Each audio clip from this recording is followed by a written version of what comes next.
Divergent thinking is a thought process used to generate creative ideas by exploring many possible solutions. It typically occurs in a spontaneous, free-flowing, non-linear manner, such that many ideas are generated in an emergent cognitive fashion.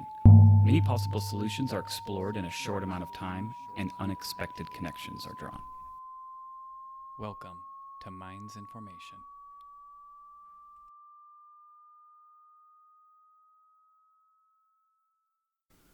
Okay, there we go. So I recently just started adding headphones. It's a little weird when only one person wears them. Yes. But it actually makes me focus even better because I can hear both of us. Right. So I can monitor and make sure the quality is good. So if anything, it probably helps me tune in even better. I have the same issue with like I can't do karaoke. Yeah. Because I can't hear myself sing. So I'd have to wear earpieces to hear myself. Otherwise I start getting way off key. Oh, right. Yeah. So you need the feedback. I do need the feedback. Yeah. Gotcha. Yeah. Okay. Otherwise start sounding like a dog is being beaten. Yeah, it is difficult because I find that I think I have a decent voice and I can keep timing. I used to play guitar all the time. I think I played a little bit at your house one time. Yeah. I used to play all the time, and I used to write my own songs and sing and play at the same time, so I can do it. But yeah, karaoke is tough. That a lot of times the tracks they're not the original tracks. It's that janky karaoke version, and the noise of the bar and everything, and it goes to hell. Yes. Yeah. And that's embarrassing. Yeah. So needless to say, I don't really do it that often. Yeah, me either. I prefer to watch. Yeah, I did though. When I lived in South Korea for a couple years when I first joined the Army. Yeah. And they love karaoke. So I would find myself in those establishments. And I did it a little more then because it seemed like everyone did it. It was like super non-judgmental. Like nobody really cared. Everybody was singing. Right. Yeah, that's cool. Yeah. You turn the mic off and I probably would just belt it out. And right. Yeah. Yeah, absolutely. It's kind of funny. Cool. Well, I appreciate you coming by. I know it's a kind of a random request. You've never done a podcast before, huh? I have not. Do you consume them at all?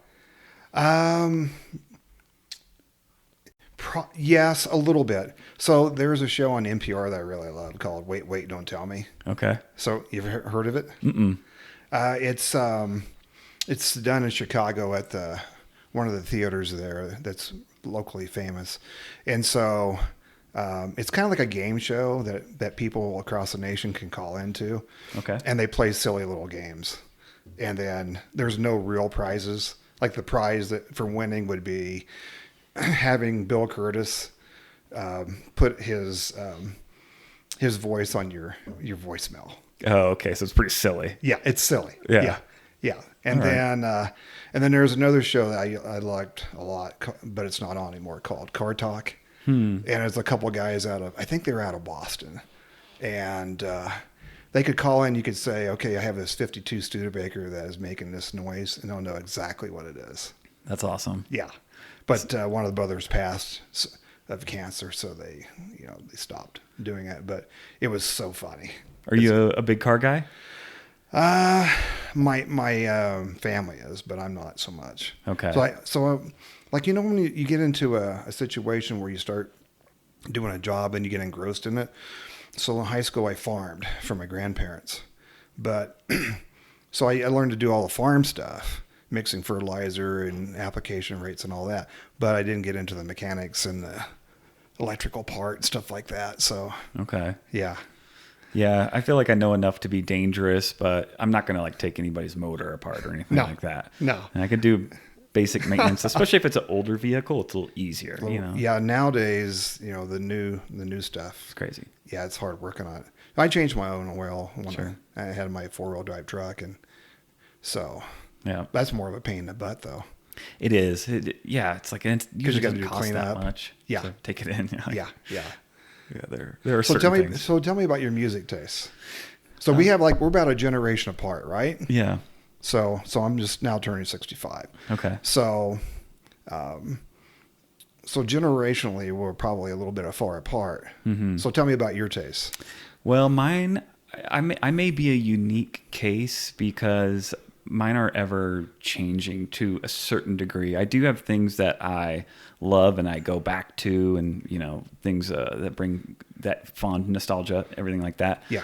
But I am also always on the hunt for new music and new artists, things I've never heard before. Yes. So I'm constantly kind of shifting, but roundabout way to answer your question as I see it now, and these are fairly constant throughout my life, is I really love reggae rock. So it's like, Bob Marley is kind of the OG of reggae, right? Mm-hmm. But it made its way to Southern California, and people started to kind of pick up the speed a little bit and make it a little bit more poppy, or maybe add a little punk rock. So it's this like reggae fusion that I really love. Sublime kind of started. I don't know if you ever listened to them. I know. Yeah, a couple songs by them. Yeah. Yeah, they kind of created reggae rock, or made it popular at least. Right. I didn't know that they were reggae. Reggae based. They're a little more punky and sky-y, and they've got some other things going on, but they have like that reggae backbone. Right. So, Desert Island Disc. What would you do? What would it be? Oh, my one CD? Let's say your top 3. I'm inclined to take AC/DC Live, because they had a live album where they played all their greatest hits. All right. And it was really good. Crap, I suck at these questions, man. Put you on the spot. Well, I'm so bad at picking favorites. Putting on the interviewer on the spot. Hey, I'm here for it. You can ask me whatever you want. But I do suck at favorite questions. I'm really bad at them. Yeah, I don't know. I'd probably just try to make a good mixture, something from the reggae rock world, and maybe like a hip hop album. Okay. I'd just like to mix it up. What about you? Do you have like old trustees? Well, yeah. I'm 25 years ahead of you, or behind you, however you want to look at it. But I would say Hotel California. Yeah. And I'd have to say also Kansas Left Overture. Okay. And let's see. Dark Side of the Moon, maybe. That's a good one. Yeah. Yeah. Those are all amazing albums. Yeah. But I think for me, it's kind of funny. I have almost a limited amount of times that I can listen to the same thing. Right. Before I'm like, all right. And I don't. Oh, you get tired of stuff? I do. Yeah. Okay. I don't. Yeah. So I'd also throw Doobie Brothers' Captain and Me in there. Okay. So that's like from 1972. So that tells you how old it is. All right. So, no, I don't get tired because, there's a local band here called The Long Run, and they do Eagles stuff. And then sometimes they'll do other stuff as a totally separate show. Okay. And I've seen them probably about a dozen times just since I've been here for 2 years. Okay. So, yeah, they're fantastic. But, yeah. So growing up in Kansas, mid central Kansas, the FM radio back in the 70s was, pretty formatted, and it was all mainly American rock. So your standards, Boston, the Eagles, stuff like that. Mm-hmm. And they didn't play a lot of British rock. So I go to school at K-State and then A&M, and then moved to California. And so I'm down in the lower desert, right 2 hours away from San Diego. And I started lifting at this weightlifters gym. So the bodybuilders gym, right? Okay. So these guys are all hardcore bodybuilders. So back in the day, they had these, the receivers would have a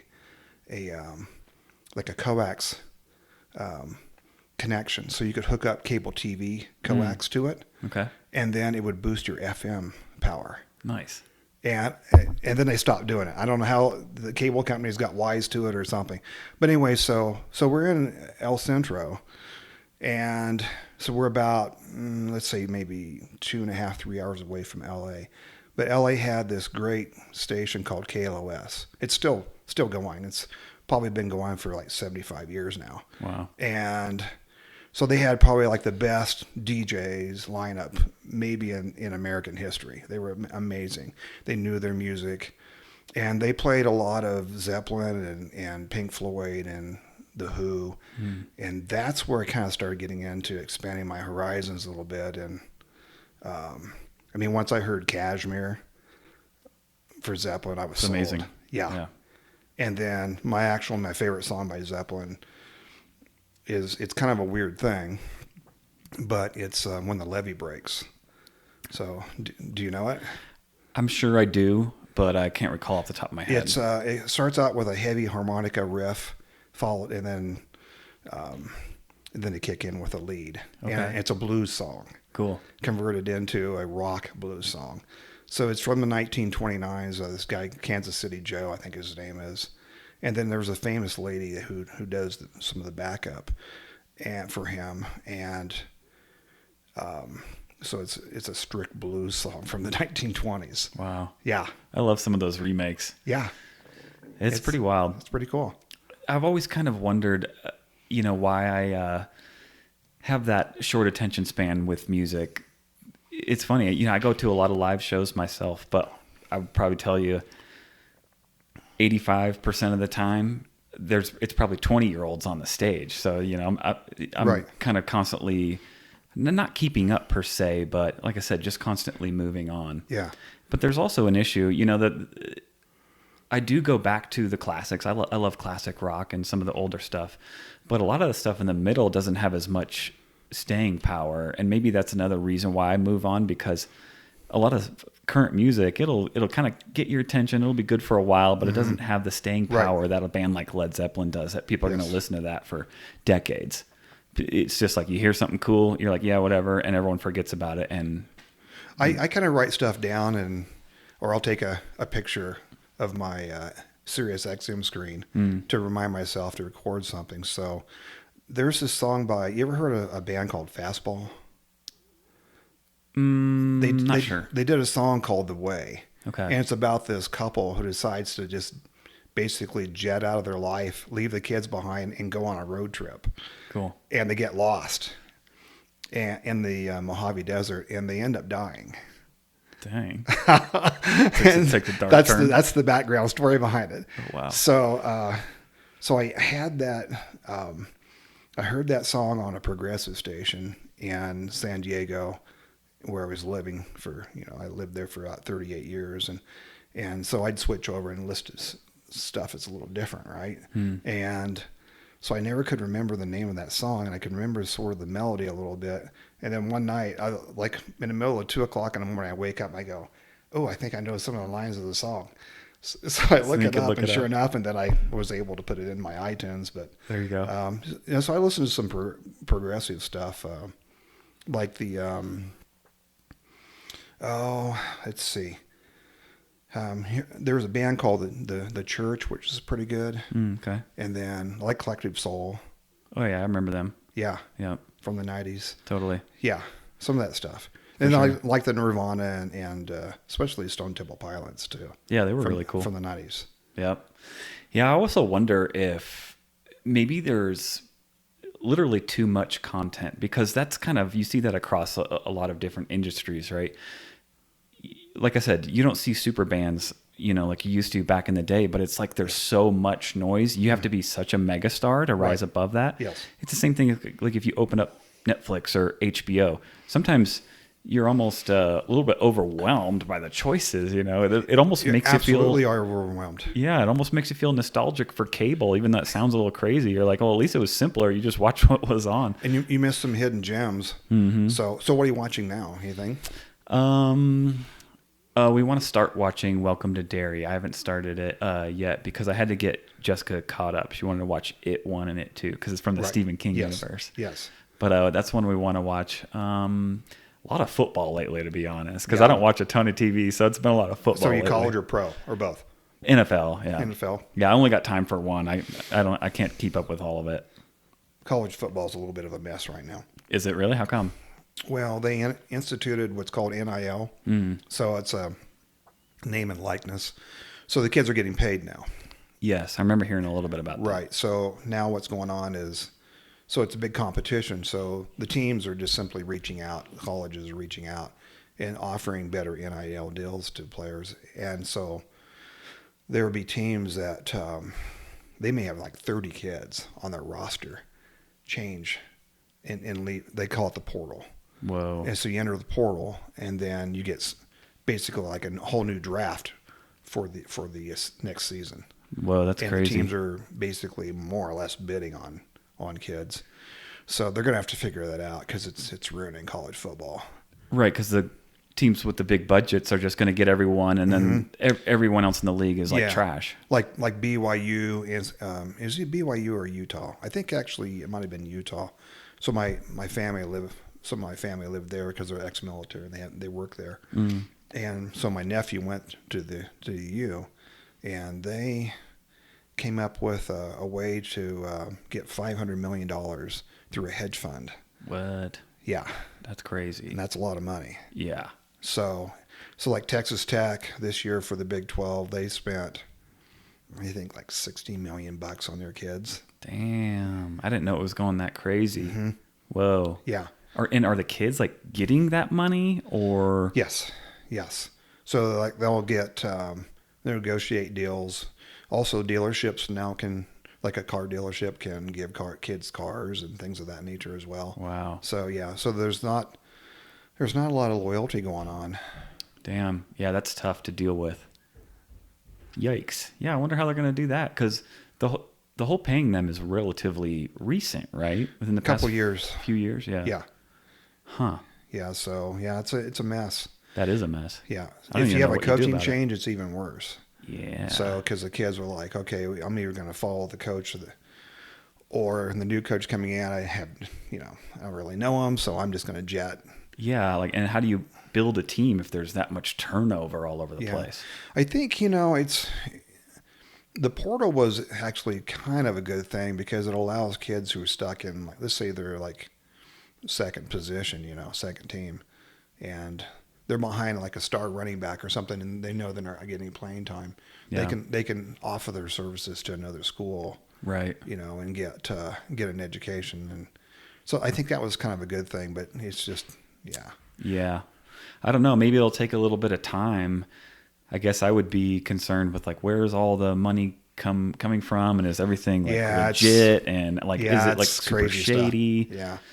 Because I guess, if given some time, if you looked at it, maybe it would raise the level of all of these programs, and they can start competing for different sponsorships or backers to help pay the players and build better programs. And if it ultimately leads to these players being more successful, but in the interim, again, like we said, you're going to have a few schools that are just crushing everyone because they have a bigger budget. Big Ten's crushing it right now. Yeah.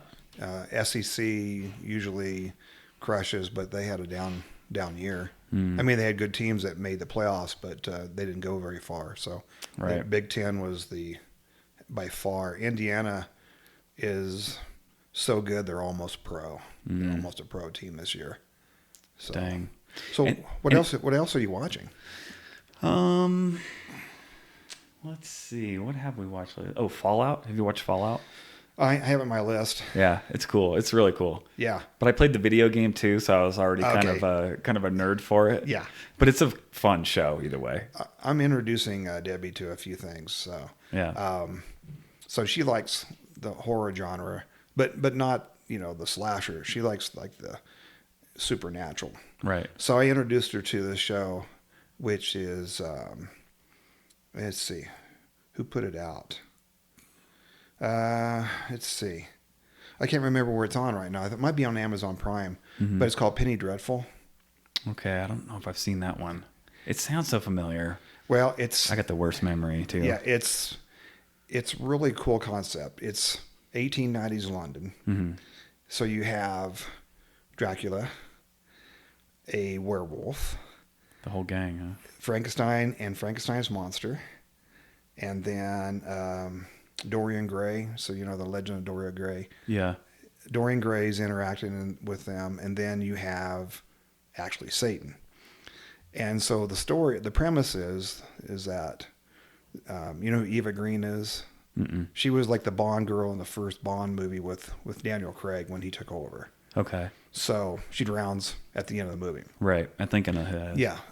So she is considered by both Satan and Dracula as the mother of all evil. So she's actually she's in God's favor, but they both want her really bad.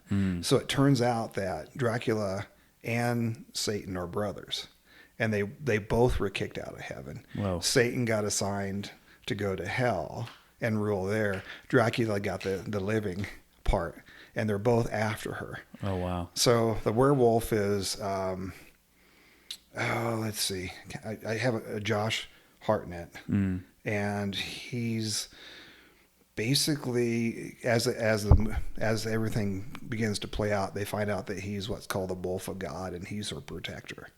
Interesting. Yes. Oh, that sounds pretty cool. Yeah, it's a really good series. Okay, sweet. I might have to look into that one because that sounds like something I'd enjoy. Yeah. So I told my brother-in-law, I always kind of turn him on to these new shows and stuff, and sometimes I have to do a little convincing. Yeah. So so there's like a modern Western called Justified with Timothy Oliphant.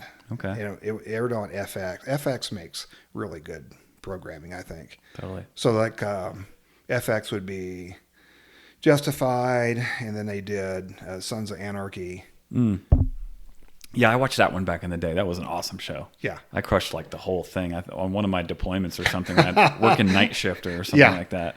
So yeah, Justified is the story of this federal marshal who does a shooting that is quote unquote justified in Miami on top of a fancy hotel during the middle of the day where everyone's having, you know, crab cakes and stuff. Oh, wow. And he shoots a gangster.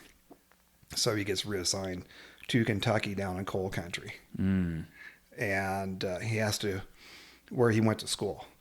And so now all of his former buddies from high school are doing different types of criminal enterprises, and he has to go after them. Wow. So that's cool. It's pretty fun. It's a pretty cool show.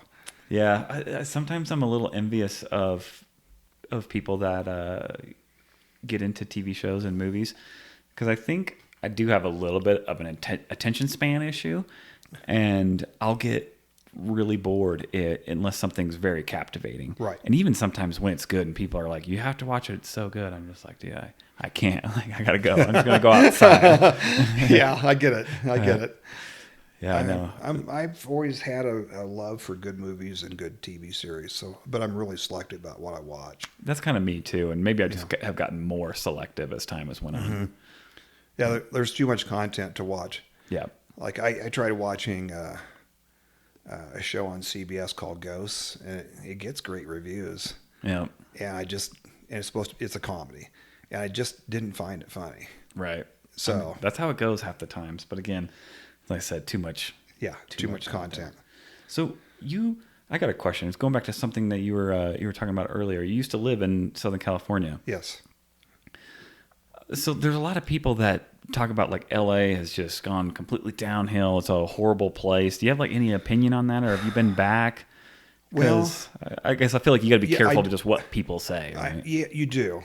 You have, first off, I think you have to take who's the deliverer of the message, right? Mm-hmm. So I ran into this. I was in Utah a few years back during the summer, and I was doing a lot of bike rides and hikes and stuff, and I ran into this lake near my sister's house, and these people were the camp managers and the lake managers, and they asked me where I'm from, and one lady's like, "Oh, you're from San Diego? That's so cool." And another person said, "F California." Right. And I'm like, okay. That's very much an attitude that exists in the world. Yes. Yeah. And so I asked the lady, "Have you ever been?" She goes, "No." I said, "If you've never been, I mean, if you throw the politics out, it's the most beautiful state in the nation." That's how I tell people too.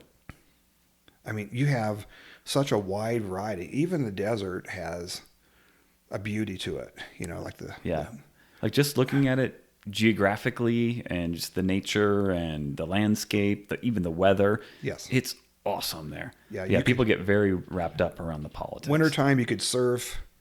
You'd get up at 5:30 and surf. Mm-hmm. You could then drive to either Wrightwood, which is north of San Diego, or like Big Bear, which is east of Riverside. Right. Ski for a few hours, and then get a hike in the desert all in the same day. Yeah, it's pretty wild. Yeah. Not a lot of places you can do that. Yeah, but so like getting back to what you were saying, LA, it's pretty wild. It's different. It's like San Diego, pretty calm city. Yeah, San Diego's chill. It's nice. Yeah, very chill. Yeah. And so probably the worst thing that, okay, I wouldn't say worst, but like, let's say crime, if you want to talk about crime. One of the craziest things I saw in San Diego, and I saw it live. I came home from work, had the TV on, 4 o'clock news or whatever. Yeah. This guy on, I think, Claremont Mesa Boulevard, which is like south of La Jolla on the 805. Mm-hmm. He stole a tank. He broke into a National Guard armory, figured out how to get the tank running, and he started driving down Claremont Boulevard and just riding up and over parked cars just for fun. That's crazy. And crushing them. And seeing that live was pretty wild. Yeah. It didn't end well for him. I bet. He resisted and they took him out. But so that's the extent, so the local news would be, what happened this weekend? Oh, this guy got drunk and there's a corner somewhere in El Cajon up in the mountains, semi-mountains, and people would miss that curve and run into the same house over and over again. That's San Diego news. So when I retired and I moved to San Juan, you know where San Juan Capistrano is? Not exactly. So you have Oceanside, and then you slide in, and then you have Dana Point, San Clemente, and then San Juan Capistrano, then Laguna Beach. Okay, so is it just north Huntington. of San Diego? Yeah, and then Huntington. Gotcha. Yeah. Okay. And then of course, Huntington. Yeah. So, they were all LA news. It was like KTLA, the most famous, one of the most famous stations in the nation, right? It's been going forever and ever. And so, yeah, I was surprised. Carjackings and high-speed chases and the Chilean gangs coming in during Christmas time. Yeah. The what do they call it? Like theft tourism, where they, like Travis Kelce and Mahomes, they got targeted in KC. So the gangs will sit outside your house, scope your house out for, a week or so, figure out your comings and goings schedule, and then even if you lock up everything down below and have alarm systems, they'll scale your house. And then and it's, lookouts, and it's very organized. Right. So that was going on. The theft of catalytic converters was going on. Yeah. So this is like 2022. Sure. So, and then the big thing going on also was people following, let's say like West Hollywood, Bel Air area.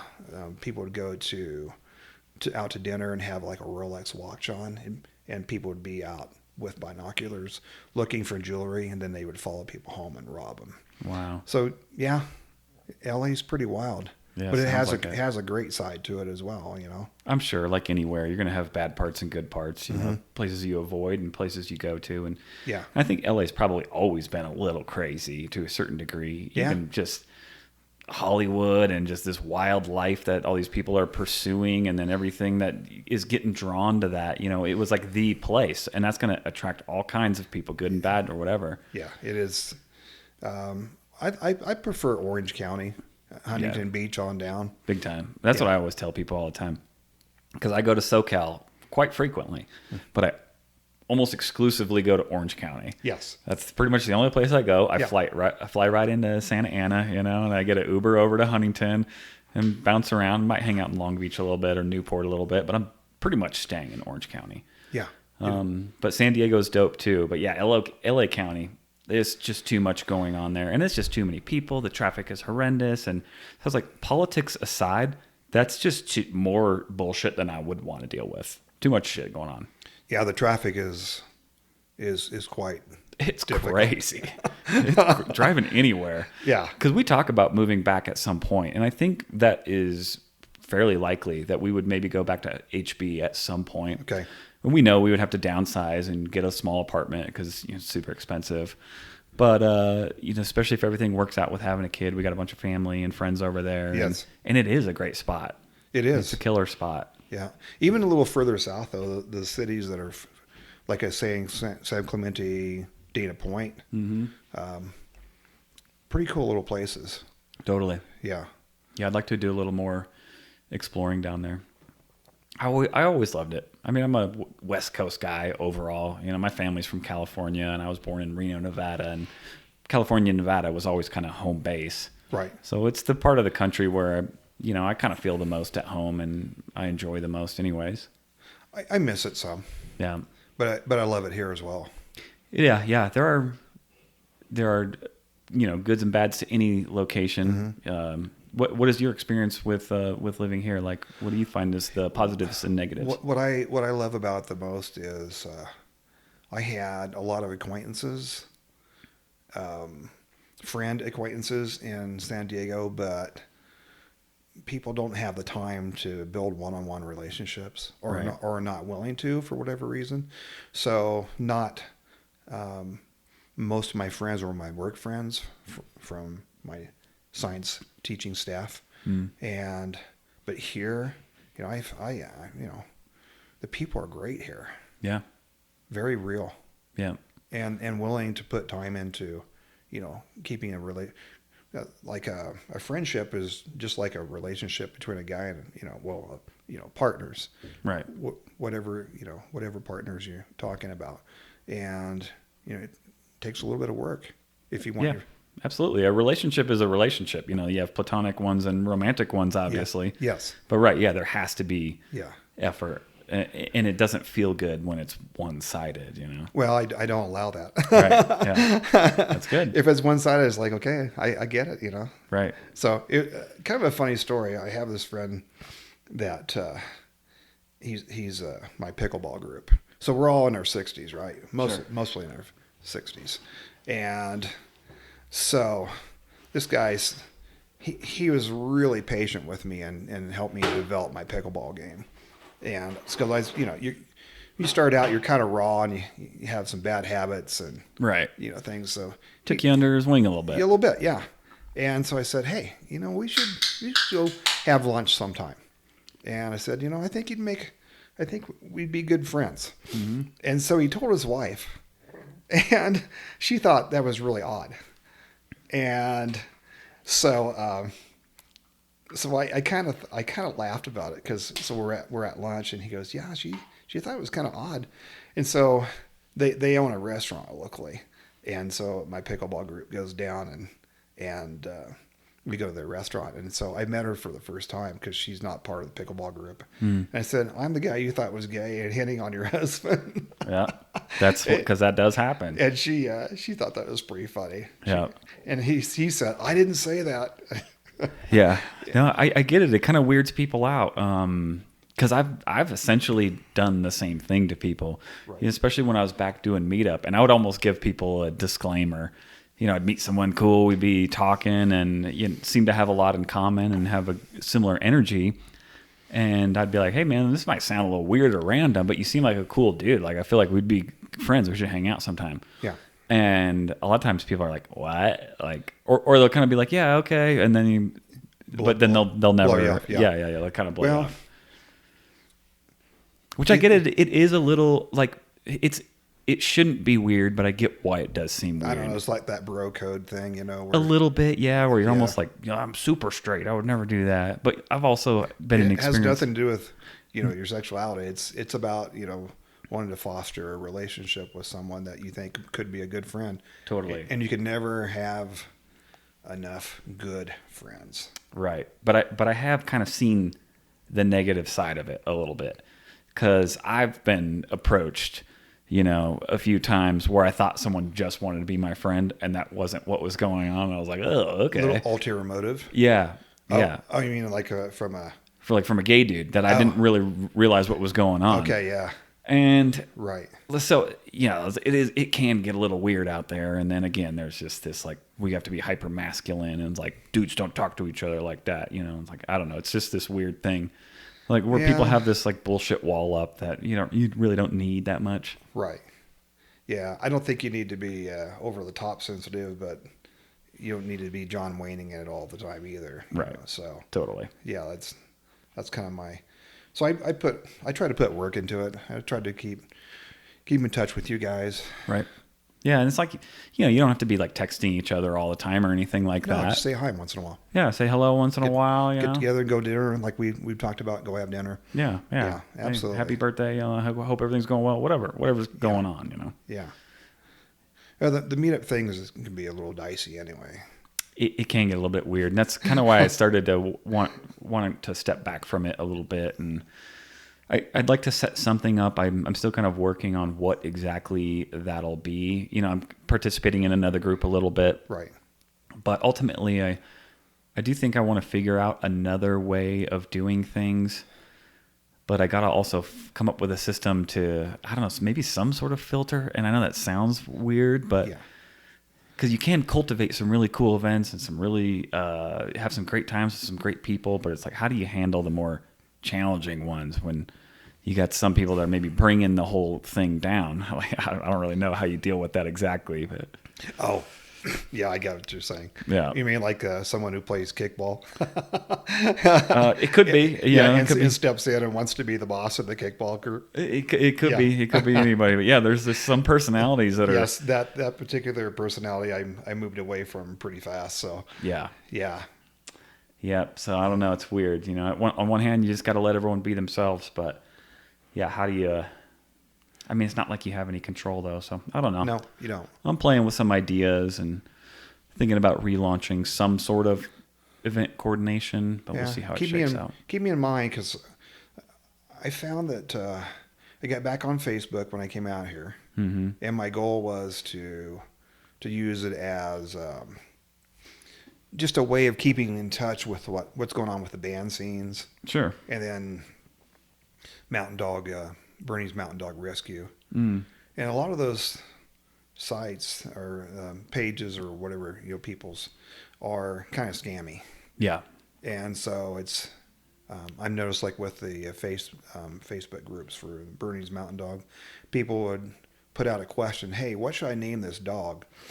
My new puppy. And it's just a total scam. Yeah. They just want you to reply, then they got your name. Yep. Yeah. And so it took me a couple of times to, figure out, I'm not supposed to participate in that. Right. Yeah. Yeah. Because next thing you know, you start piecing things together. Yes. People start sending you, hey, have you ever thought about investing in this, this particular hedge fund? And I'm like, oh, Right. okay. Or just farming your information piece by piece that might be the questions to like unlock your account or something like that. Exactly. They can start piecing together birthday or mother's maiden name or whatever else. So then my pickleball group started friending me. And then next thing you know, I have 30 friends and I had 0 friends on purpose. Right. And I just wanted it to be not a non-social thing, but just information about what's going on out in the city and up in Parker. There's good music up in Parker as well. Right.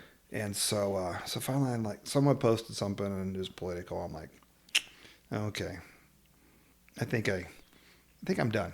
Yeah, it's a mess, man. And yeah, I deleted my Facebook account and moved on from that one. But I do miss one thing it was good at was Facebook Marketplace and some of the groups, because some of the groups were cool for finding out just random things. Absolutely. And I did appreciate that, but oh god, social media is just a toxic sludge, It's designed to get you hooked. Right, and to sow division to a certain degree, because that keeps people involved. So the algorithm, I don't even think it's a master plan. It's just what you participate in is what it's going to show you. Yeah. So if you see whatever it is, whatever political thing, and you're like, you son of a bitch, and you start lighting everyone up and you start going crazy on there, Yes. it's just going to keep showing you that over and over because that's what you're interacting with. Everyone's super brave behind the screen, right? It's so stupid.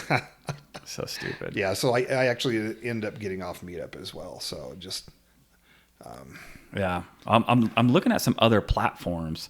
There's an alternate platform and from what I understand, I was doing a little bit of research into it, but it sounds like there was a little bit of an exodus, so there was a demand for some other platforms.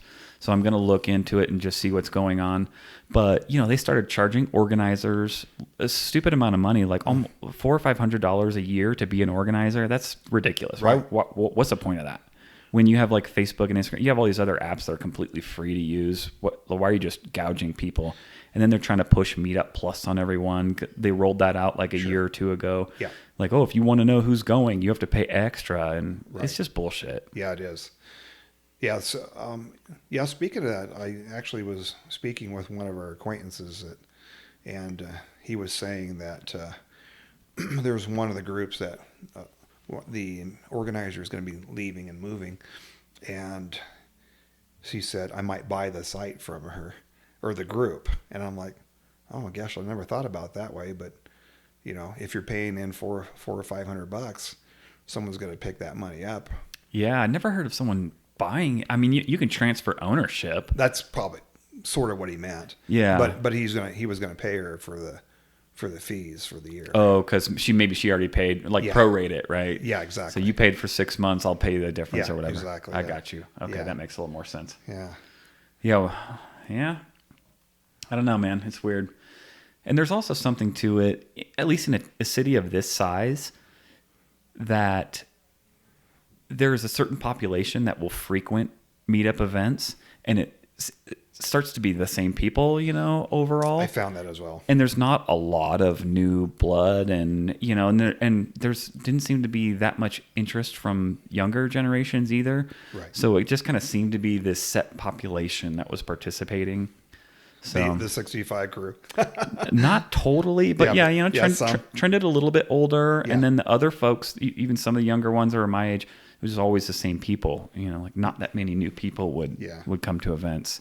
So after a while, I kind of feel like I've been there, done that. This is my 15th time of doing a comedy show or something. The trivia was fun. Yeah. I thought that was a lot of fun. And also the platonic dating was fun too. Yeah. Because you do meet some people that's how I met Kevin. Oh, is it? Yeah. Yeah. So he was probably talking about something crazy. he's different. I like him a lot. Yeah. He's an interesting dude for sure. He'll go off on some tangents and you'll be like, "Holy shit, Kev, slow down." Yeah, exactly. Yeah, his wife is pretty cool too. I do like her a lot. So yeah, she's into like mystical stuff or something now. Like overheard her talking a little bit, which I don't know Yeah. much about. I'm always a little skeptical, but yeah, I overheard part of that as well. I was filled in. Yeah. There was a group of us people that were sitting on the couch. Yeah, is that your party? Yes. Yeah. And that group got into a pretty in-depth conversation about mysticism mediums and talking to people that have already passed away. I'm glad I wasn't sitting there. I know. Because sometimes I have a little bit of a bad habit of just chiming in, even when it's maybe not totally appropriate. Yeah. I'll be like, "Hey, I'm going to tell you my opinion real quick." I should probably just shut up and walk away. I don't know. I don't really believe in that too much. But I have had some, I don't know. I don't know if you believe in like a guardian angel or not, but I've had some, what I would say near-death experiences. Farming's pretty dangerous. Yeah. So so my grandparents were small farmers, small in acreage, and they had tractors that weren't very large. They open no cabs and stuff like that. And I almost flipped a tractor over. The link pin from the steering column and the steering wheel broke off. Oof. Just after I got off a terrace. Uh-oh. And the terrace that I hated doing. It was like a white knuckler. It's like, something like 45 degrees, and you're looking at the ground as you're going across. Right. You just feel like you're going to roll the whole time. You feel like it. Yeah. And so I got off, and then the tractor started doing circles after I got off the terrace. Damn. And if that had happened on the terrace, I would have flipped it over and I would have died because you can't out jump it. No. So are you familiar with Oceanside, Carlsbad area? Vaguely. I mean, I haven't been there personally. Okay. So there's a fishing bridge that's where it's a freshwater, saltwater ecosystem, and they mix. And so there's people stock bass in there. Mm. And so one day after I was working, this is probably about 1995, I decided, okay, I'm going to go fishing. And then it was pretty crowded. So I'm like, okay, well, I'll just go on the other side of the estuary. Well, to get on the other side, you had to walk across a train trestle it did have a sidewalk. Mm. But the sidewalk was about 3 feet, and then you had the tracks. And so by the time you get accounted for the train, the car, it's about 3 feet off the sidewalk. And I'm walking across this trestle. It's about 100 years long. And I look back and the train's coming. Ooh. It's an Amtrak train. It's doing like 70 miles an hour. Right. And the guy's laying on the horn. And I start running. I had 4 rods and my bag with a whole bunch of lures, and I was going to make it. I just threw myself over the retaining wall, and the train's like 3 feet off my butt.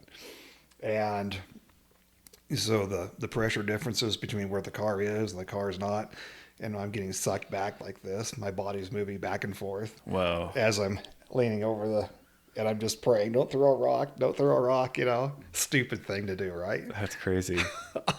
That's crazy. It's funny, you mentioned kind of like guardian angel. I guess I've never thought of it that way. I guess I've thought of it maybe as more of just like a luck thing, but maybe it's the same sort of thing. Yeah, maybe so. But I've felt like I've had something positive on my side throughout my life. Like I've been in a lot of situations where it's like close calls or things where there was every opportunity for this to go really sideways and just like sneak out just at the last moment. I've never felt like I've had, someone in touch with me or anything like that. But I had another situation also where I was downtown Carlsbad, the village area, and I'm walking across this alley that no one ever uses. And so it's just like people will use it that actually live in the little cottages down in the village in the barrio area. Okay. And evidently someone was being chased by the police or something. So I step off the curb, and again, this alley is always, I've never seen a car in it my whole time living there. And I'm not bothering to, look, there's a street here and then there's the alley. And I step off, start entering the alley, and this guy comes from my backside and screeches around about however fast you can make a corner, as fast as you can. And basically about a foot away from being hit. Dang. And the people behind me were freaking out. And like, oh my God, you almost died. Yeah. And the guy just kept on going. And I never saw the police car, but I don't know why he was driving like a bat out of hell. But yeah, he missed me by about a foot. That's crazy. So yeah, who knows what it is? I maybe it's just luck. It may be. You never know, though. I also wonder that, and this has totally been talked about before, but that maybe we have lost touch with something, humanity in general, because I think before we were all living in houses with electricity and surrounded by gadgets and gizmos, right? We were by a campfire looking at the stars and, practicing ancient medicines and doing ceremonies and things of that nature. And I think that you would be so much more focused on that sort of thing. You would believe in it more, and that maybe even be in tune with things. Essentially, there could be things, or maybe even capabilities, for lack of a better term, that we have forgotten how to do, or some type of muscle that is atrophied. Well, yeah, I think that we're all so busy trying to make money, and there's so much stimulus, right? And we probably have we don't have the animal instincts that we used to, type thing. Right. Like, when was the last time that you were someplace in the night where it was dark and you were laying on your back looking at the stars and just kind of pondering? It's been a while. And most people don't do it too very often, right? Yeah. Last time I think I did that, where it's really good stargazing, was in Yosemite. Yeah. So that place is so awesome. Yeah, it is. I love that place. That's my my fortress of solitude. Mm-hmm. I've been there. I used to go twice a year. Yeah, because it's close to. So we're probably looking at being there at least 25 times. Yeah, it's so cool. It's like one of the most beautiful places I've ever seen. So where do you stay when you go there? Do you stay in? No, you always stayed outside. You usually get an Airbnb, like a cabin, somewhere. Okay. Oakhurst. Oakhurst area. Something like that. And we'd always hit Travertine Hot Springs. I think they're like maybe 45 minutes or an hour outside of Yosemite. Yeah, and then go through some, do some day hikes or whatever. I would kind of avoid the main drag, just because it'd be so many people. It'd be a circus just driving through there. And like in the summertime, it's a nightmare. Oh, summertime is, it's ridiculous. But if you're on the outskirts and just doing hikes off on the side, and it's still like, it's amazing everywhere out there, right, then you can kind of beat the crowds. Up above as well. Like, not Mariposa. What's the highway? It's 120. But above the valley. I forget what it's called now. Yeah, me too. There was one hike that was so cool. I think it was Cathedral Lakes. Yeah. It was like I think it was like a 9 or 10 miler. It was an up and down one, but you're just kind of going up the hill at a bit of a grind. But then you pop up into this high mountain meadow, and it's just beautiful. There's like slow moving creeks, and you're just in this bowl of crag mountains, and they look crazy. And I think that's why they call it Cathedral Lakes, because one of them almost looks like an That sounds like on the ancient 120. castle. Yeah, it probably is. Yeah. I haven't spent enough time there Yeah. to know all the details. So you know the Wawona Hotel, right? Is that just outside one of the entrances, or is it inside Yes, the park? just barely inside the park. So Okay, is it a big old white building? Yes. Okay, I think I know what you're talking about. I had lunch there. They closed it down officially for man. good. Why? Well, I was there this fall, and stayed at the Tenaya, which is that lodge right outside the park. Okay. And so one of the people in the Tenaya said, yeah, they found so much mold, and the inspectors wouldn't pass it, and they were saying they'd have to tear the whole thing down. Damn. Which would destroy the historical part of it. So, like, the Awani's having the same problem. Like, they've had some rodent infestations and mold and stuff, but they're not going to tear that down. Right. They'll figure it out. Yeah. Yeah, it's a sad deal. I've been going to the Wona for a long, long time, and they have this cool guy that he would come in for the piano bar in the lobby area. So when I first started going, it's probably 1990, something like that, and so had a lot of people that were still familiar with 1920s ragtime type of music, big band. Sure. And so this guy named Tom Bopp, and he would go and he'd play piano, and he's somewhat of a genius as far as remembering all the he didn't have to use sheet music, and he knew the words, and he knew the history behind the songs, and so all these little old ladies would be singing their little songs. Yeah. It's really cool. That is cool. I'm going to miss that part of it.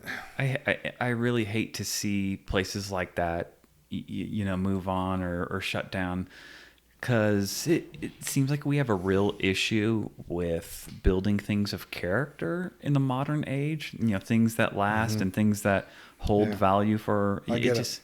Walmart and McDonald's and plastic. And I don't mean to be too negative, but I used to travel a lot, or I still travel a fair amount, but back when I was in the military, I was overseas all the time.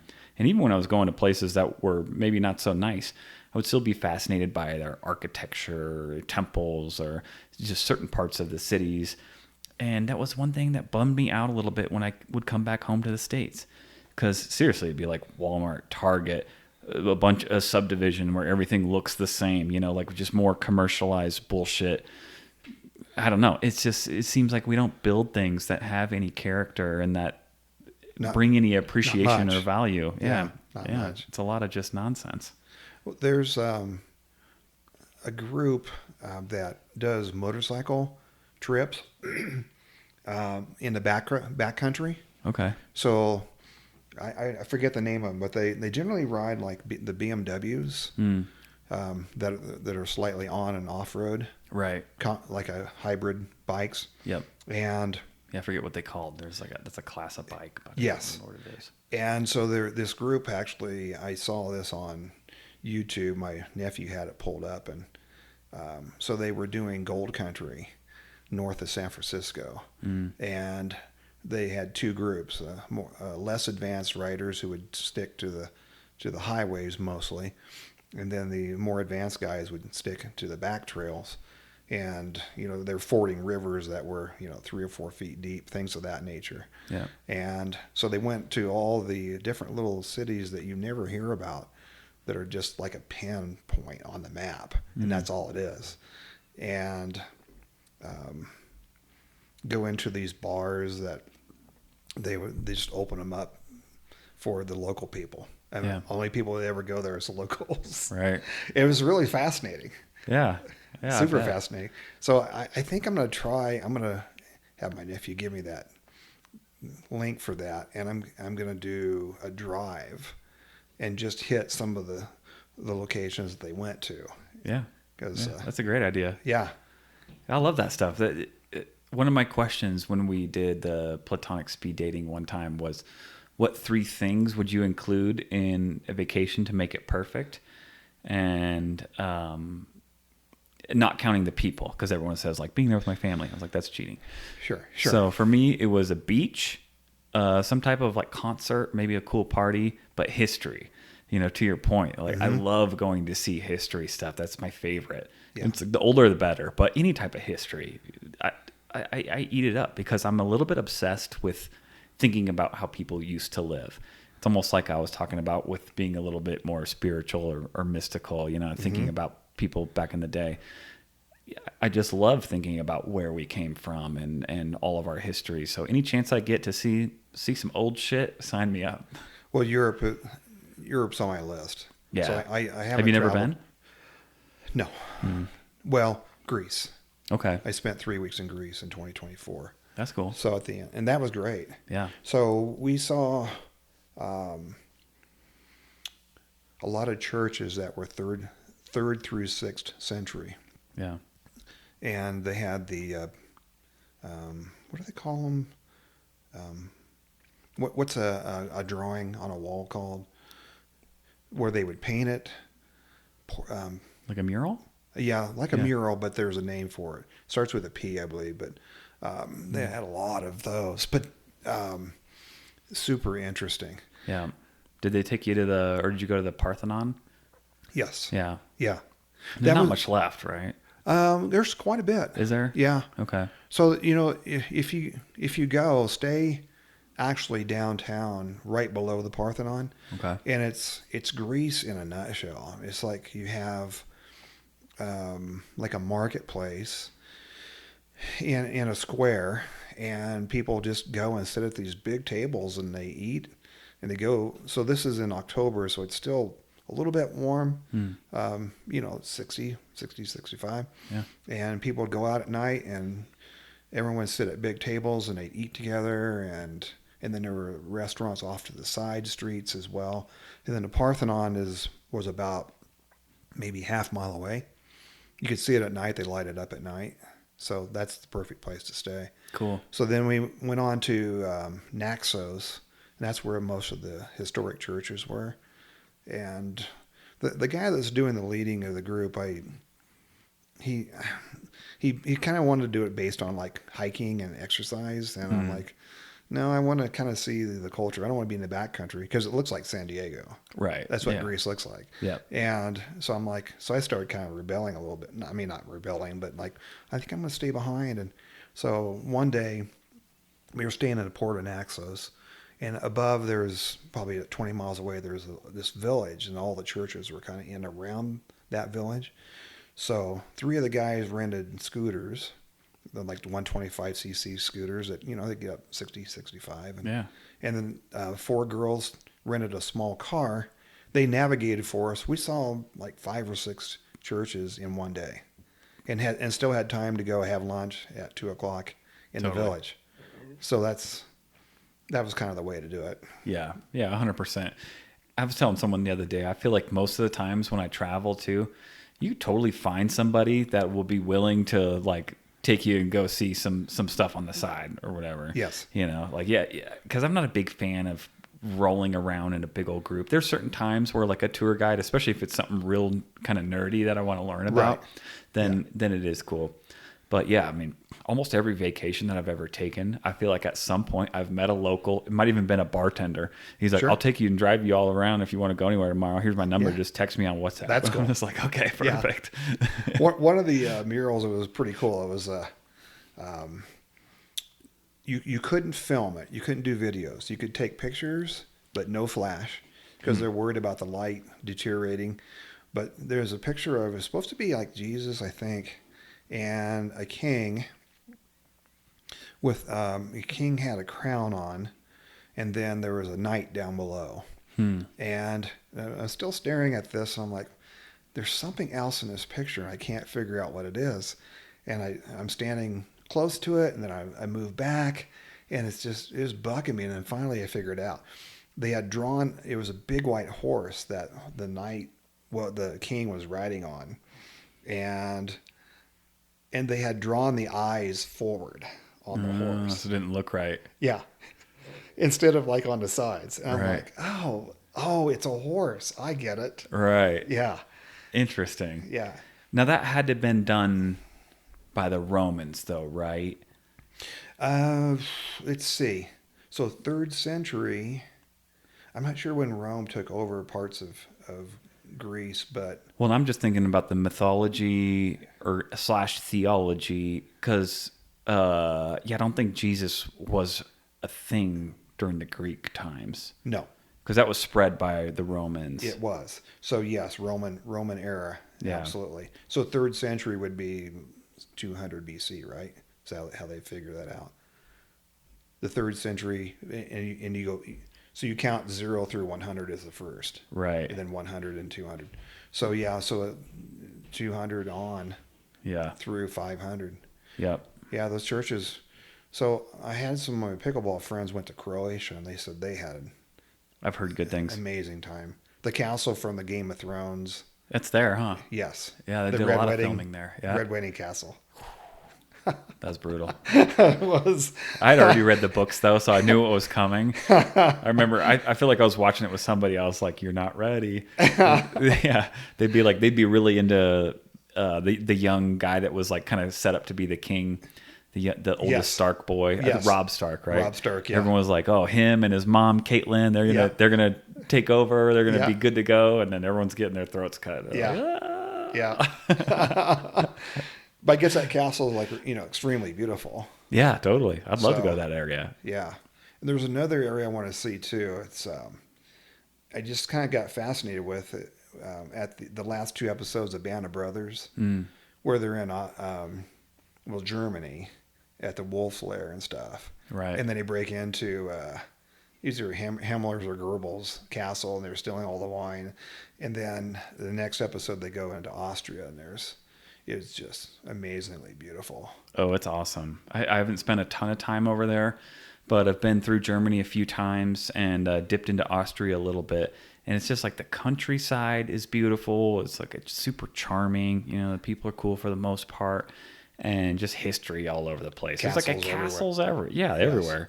Like the main one was Neuschwanstein, which is the inspiration for the Disney castle. And it is just this picturesque place. Like you even walk over this long ass drawbridge and you look down and it's built up on top of these, set of rocks, and it's just perfect looking. It's crazy. It's really amazing. And you think like how long ago it was built. It's like, wow, it's quite the achievement. Yeah, that's definitely on my agenda is the parts of Europe. I'm going to see Romania and see some of the Gothic parts. Yeah, that'd be cool. As well. So probably one of the coolest things I ever saw was Petra in Jordan. that is on my list. That is so cool. It's badass. Yes. Yeah, it was amazing. I just got lucky because I did a deployment over there, and I was just able to hop on a trip like while I was there for work. So it popped out and we did like the full experience. We had a guy walking us through. You could go through this like massive city, that's just carved into the canyon. It's insane. And then those the big famous carvings, there's actually 2 of them. And they're the picturesque ones that everybody knows. There's one down below, and then there's another one up above. And you have to do this kind of, gnarly hike to get up to the top one.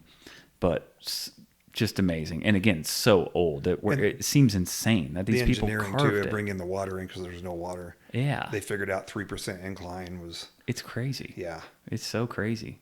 Yeah, I need to see that stuff. So I hadn't really traveled much. I did a 3-week trip to Africa for a cheetah conservation project. Cool. In 2004, and that was a trip of a lifetime. Was it Tanzania by chance? It was Namibia. Okay. So there was a lady at the time her name was Dr. Marker, and she was the renowned expert on cheetahs at the time. And so she had a conservation group in this place that looked like Arizona, basically. Had these beautiful mesas. I forget the name of the actual park, but So that was 2 weeks, and then I did a side trip in South Africa, just the photo safari stuff, and Yeah. that was pretty amazing. But Did you go to Kruger for that one? Kruger National Park? let's see. No, that's South Africa, right? Yeah. Yeah. No. Yes, I think it actually was Kruger. Yes, Yeah, that's like one of the main ones. where they have the ranches that they all work in cooperation with each other. Yep. Yes, that's exactly it. Yeah. So that the whole trip would take me like 3 hours to tell you everything that happened, but starting with me almost getting arrested with less than 2 hours being in the country. Dang, you criminal. So we flew in, and so I flew into Johannesburg, and then we did the side trip first.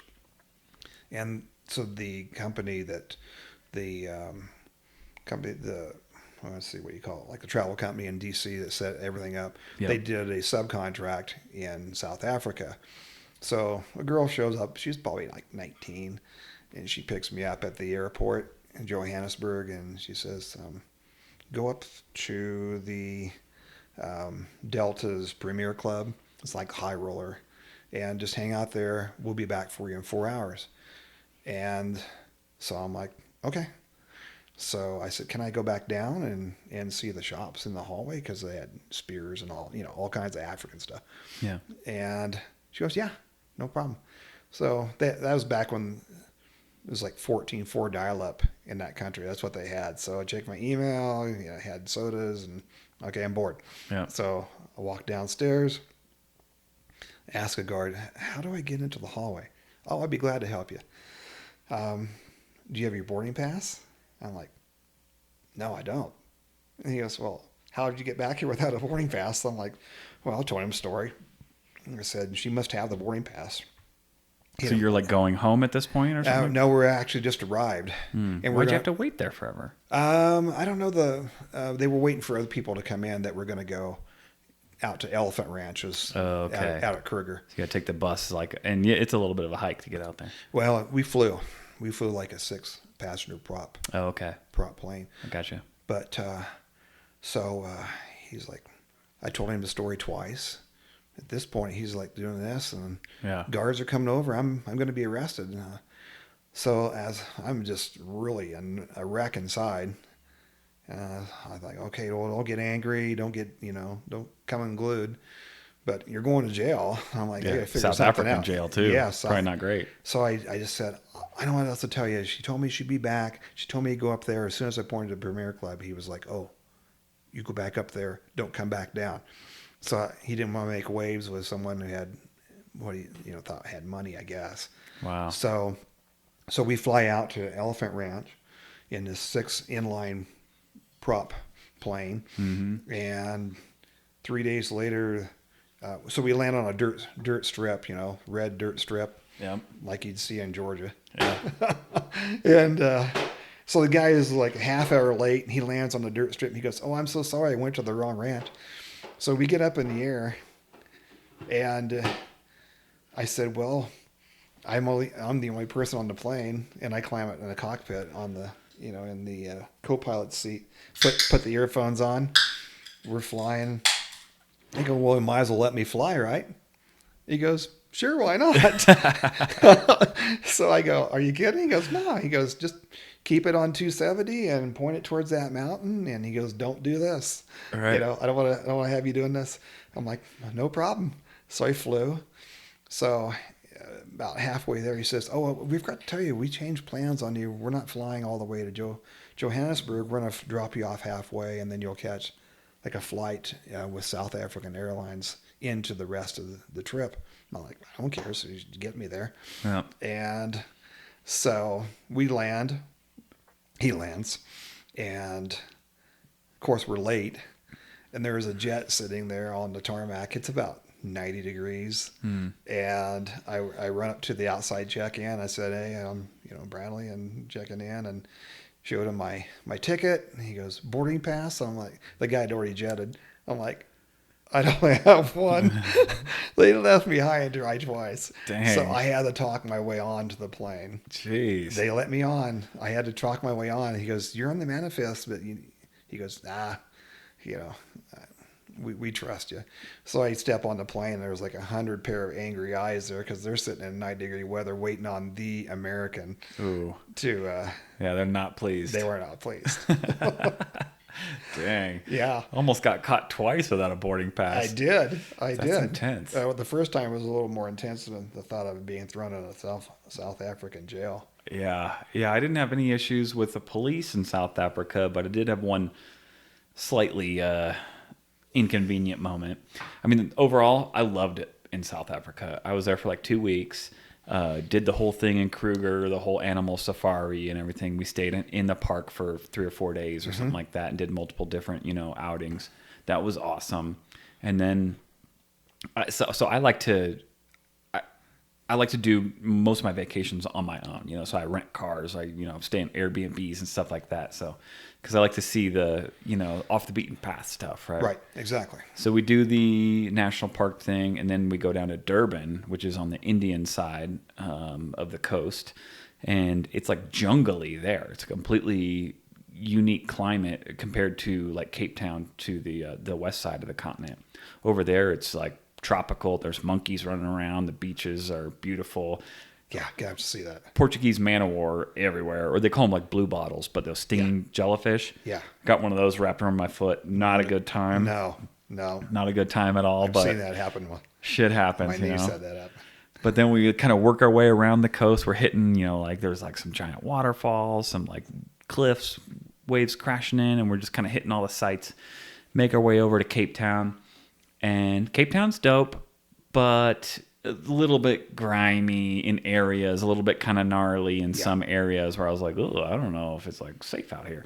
But where we were staying was good, and we went downtown. It was like the day before we left, maybe second to last day, something like that. But we're winding down the trip. And we go out to party a little bit in downtown Cape Town.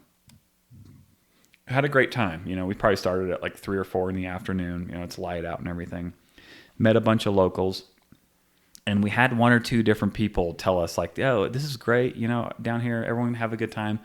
But just like go home before dark. Don't stay out after dark. Mm-hmm. And at first we're like, okay, interesting. And then we heard it from another guy. And I was also like, interesting. But I don't know. I had this kind of like weird arrogance in a way, maybe just being from America. That I was like, oh no, I'm open-minded. I'm like, if I'm cool to people, they'll be cool to me type thing. Which is the case most of the time. Sometimes, yes.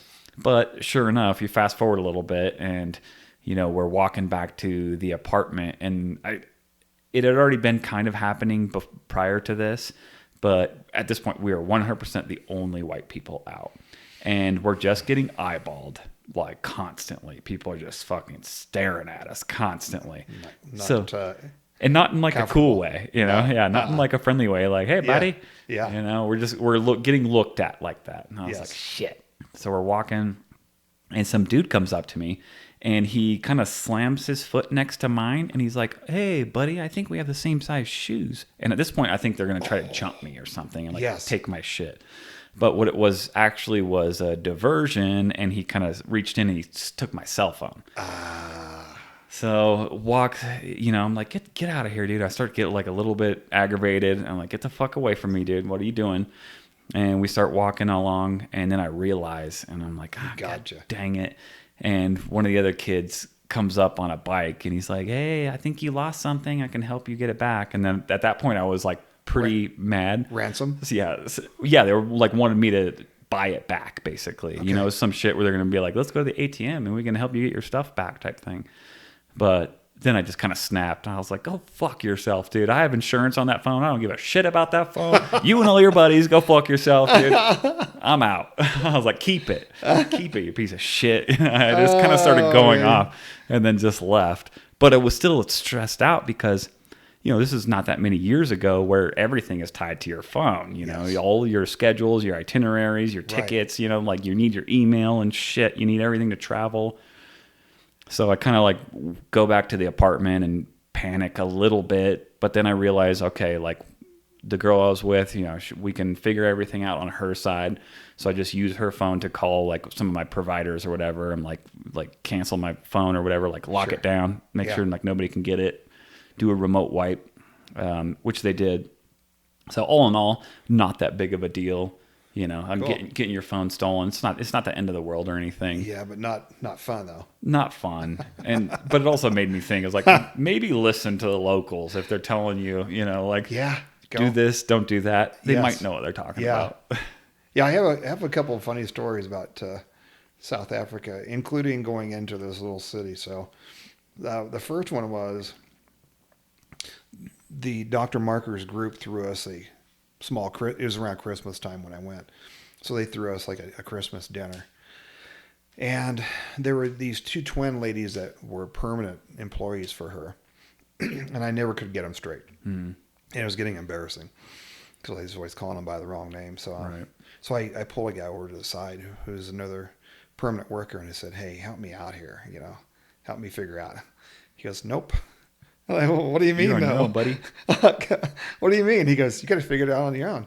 I go, "Come on, just it's getting really embarrassing." He said, "Well, I'll give you one clue. Look at their hands." And I'm like, "How am I going to tell twins apart by their hands? They're going to be almost identical." And so I'm looking, and finally I'm like, "Oh, I see what it is."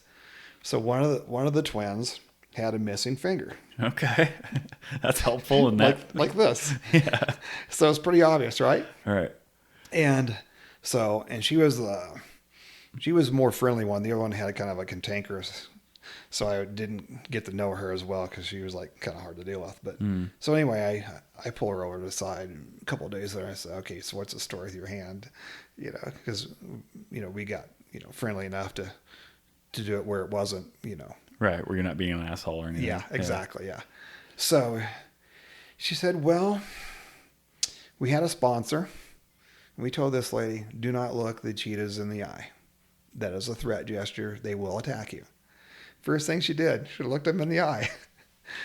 Started getting mauled, and I went to pull the male cheetah off, and the cheetah bit my finger completely off, and then swallowed it. Oh, that sucks. And I'm like, "Oh man, that's awful." She goes, "I'm telling you." Yeah. Yeah. Something that you don't hear in America on Yeah. a average day. Yeah. And then so we had teams of 4. So the 4 people that were in the group, it's called Earthwatch. So you pay for the experience of doing environmental work for 2 weeks. So it's a really cool concept. So we went to town, and each person got to go to town one time because it's like 20 miles on a bumpy road. And so I got to go with the 2 twins, and we took a baby cheetah in that had broke its leg somehow, and we were gonna get it x-rayed. And so after learning the story about the cheetah biting the finger off, there was a lady who had a pet cheetah that was at the vet, and they were boarding it for her, and that cheetah wanted pet so bad. And they make like a chirping noise, like a bird noise, Right. and it's chirping at me, and it's like, "Pet me, pet me." I'm like, "No way. Yeah. I'm not petting you. Yeah. I'm not petting you for anything." I'm not getting anywhere near you. No, I don't care how bad you want petted. So then we go to breakfast, and it's Namibia is Africana, so it's like Dutch German Sure. mixed in with the local, and so they drive on the opposite side of the road. Yep. So when you cross the street, what's the first direction you look when you cross the street? If you're on like this side, what direction do you look? Like if you're driving and you're turning? No, like you're going to cross the street, like you're going to jaywalk, right? Oh. Yeah. Yeah, you always look left, right? Yeah, you look left. Yeah. Not in South Africa or not in Namibia, no. Oh, yeah. You look right. I almost got T-boned because of that. Yes. And the twins thought that was really funny because twice I stepped off the curb and got honked at and, screeched to the, almost got hit. Yep. And so we go to this little breakfast place. Had these great pastries and good breakfast.